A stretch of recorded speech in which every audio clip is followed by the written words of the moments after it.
अस्सलाम वालेकुम दोस्तों, क्या हाल है? ठीक ठाक तैयार तबीयत से मैं हूं आपका अपना दोस्त नबी बख्श और आप देख रहे हो मेरा यूट्यूब चैनल सिंधी भाई व्लॉग। दोस्तों, इस वक्त मैं थर के एक गांव में मौजूद हूं और मेरे पीछे जो आप दरख्त देख रहे हैं ये भी माशाल्लाह बड़ा प्यारा है, इसकी हवा और बड़ा ही मज़ा आ रहा है।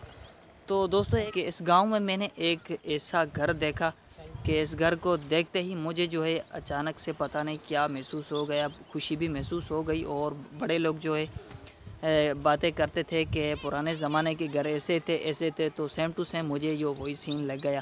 तो मैंने सोचा कि ये घर मैं आपको भी दिखा दूं और उम्मीद करता हूं कि ये घर आप भी देखकर आपको भी पुराने ज़माने की कुछ जो है यादें ताज़ा हो जाएगी। तो आइए चलते हैं उस घर के पास, लेकिन उससे पहले आपने अभी तक भाई के चैनल को सब्सक्राइब नहीं किया तो यार फटाफट से चैनल को सब्सक्राइब कर दें और वीडियो को लाइक कर दें।